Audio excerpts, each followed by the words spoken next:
Gage Kumar here, crushbackpain.com. Today we're going to talk about herniated disc exercises.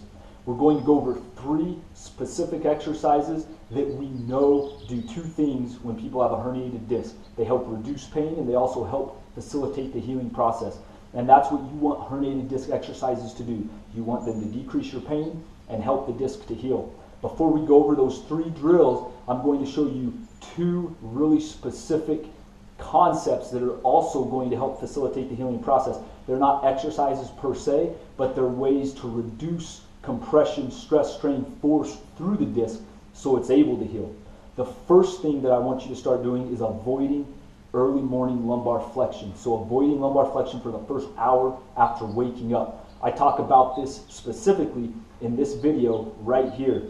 Basically what this does is it allows the disc to heal. When you first wake up in the morning, there's more fluid in the disc, more pressure. When you get flexion through the disc, it puts more pressure through the disc, especially the back part where the disc tends to herniate, which makes it difficult for the disc to heal. So check out that video and start to avoid early morning lumbar flexion for the first hour after waking up. The second thing that I want you to focus on is what I call a hip hinge. So if you look at your spine, here's the spine, looking at it from the side. When you're standing up, you've got what we call a lordosis. That's just a term for this curve in your low back. When you sit down and stand up, you get lumbar flexion. So this is flexion, okay? Lumbar flexion puts increased pressure through the back part of the disc. That's where discs herniate. So think about how many times you sit down and stand up over the course of a day. It's dozens of times. If you're getting excessive lumbar flexion through your lumbar spine every time you sit down and stand up and you have a herniated disc, that makes it really difficult for that disc to heal. It exacerbates it, makes your back hurt more, and you don't even know what you're doing. All you're doing is just going about your day sitting down, standing up, but it's making it where that disc can't heal. So the hip hinge, where it comes in, when you sit down and stand up, you basically keep your lower back stable. You keep that natural curve that we call a lordosis intact, and you move through your hips. So the hip hinge is simply you bend forward and your spine stays stationary. All the motion comes through the hips. So you can bend forward like this. The motion comes through the hips instead of bending like this and having the motion come through the spine. It's a simple concept. It's easy to do. It makes a very big difference for people that have herniated discs because it takes that constant exacerbation, that constant force through the discs and removes it so the disc can heal. So what that looks like from the side, if you actually doing it, you look at my back here, pay attention to this part of my spine. If I'm letting my lumbar spine flex when I sit down and then I go to stand up, you can see this part here, it's rounding out every time. And when I do that, I can actually feel my lower back. It doesn't really hurt, but it also doesn't really feel good. I've had several disc injuries with doing different weightlifting things, deadlifting, farmer's carries, and I have had to incorporate the hip hinge into my everyday, and now it's a habit. But basically, if I do a hip hinge, I can keep that nice natural curve in my lumbar spine, and when I go to sit, all the motion comes through my hips. You can see my back here, it's not rounded out. When I go to stand up, again, look how far I'm bent forward, but I still have that natural curve. And I go to stand up. So that's the hip hinge. You kind of stick your bottom out and you bend through your hips. Your lower back doesn't move. So you can see this using the hip hinge, and that feels great. I feel nothing through my lumbar spine. That's actually how we're built to move. But if I do it like this, I can feel my lumbar spine right away. And it's a lot different. It's subtle, but it feels completely different. If you're doing a correct hip hinge, all the movement comes through your hips. There's no motion through your lower back. And doing that is going to take that constant low load repetitive flexion out of your lumbar spine and allow a herniated disc to actually heal. And that's huge. So that makes a big difference. So incorporate those 2 things into your everyday right now. They're not even exercises. They're just ways to take the load out of the disc and allow it to heal.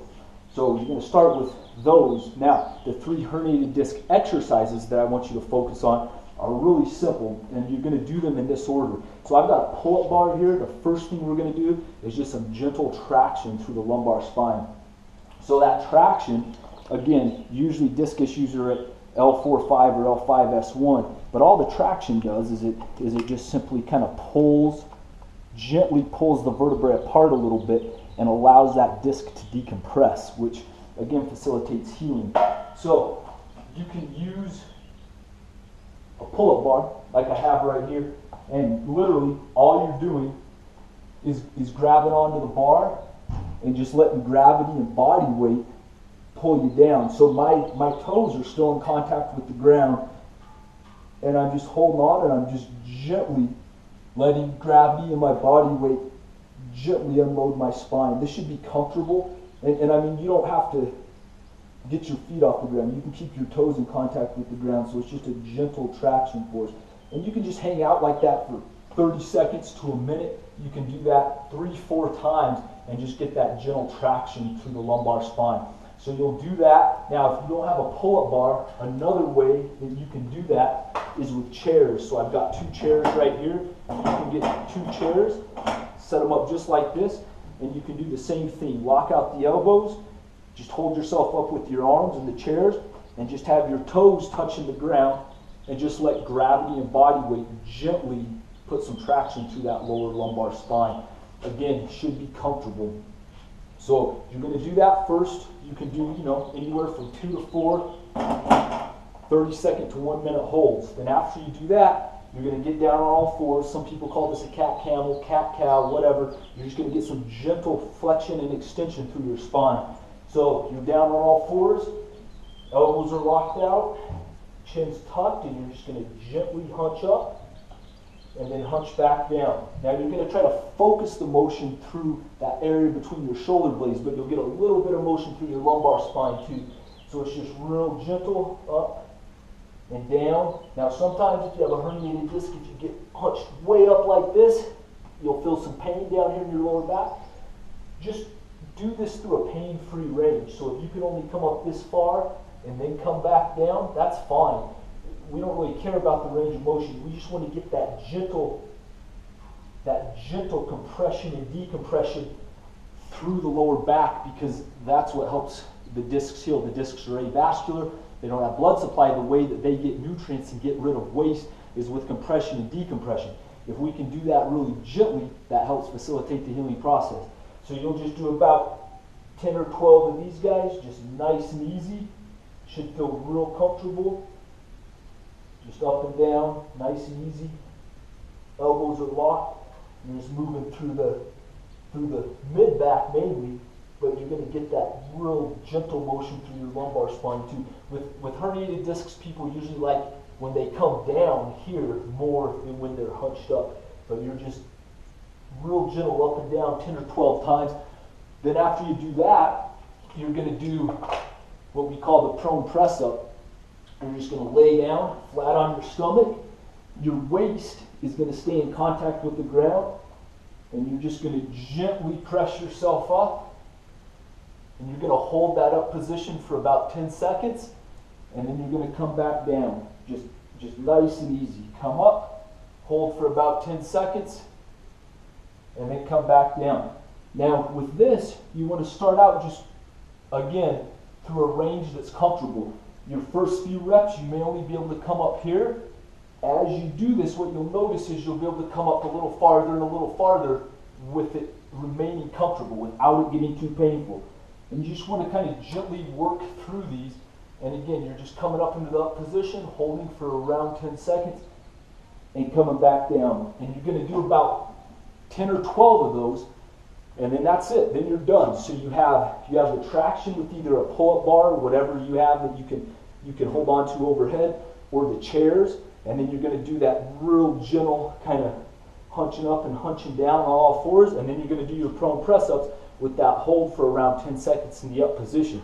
Those are the 3 exercises you're going to focus on off the bat if you have a herniated disc. Those exercises are going to do 2 things.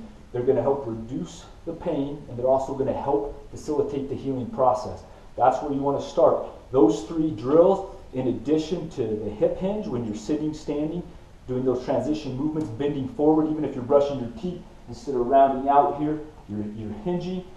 Those 3 drills along with the hip hinge and avoiding early morning lumbar flexion, which again is in that video right here.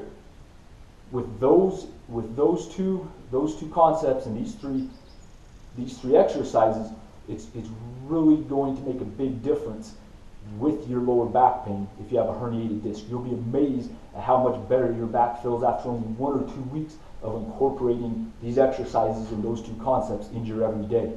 So start those today. Let me know how they go. Leave me a thumbs up below if this video helps you. If you have any other questions, let me know. Check back weekly here on the Crush Back Pain YouTube channel for more videos on how to beat back pain. Also check out crushbackpain.com. We have some really effective programs over there for lower back pain, herniated discs.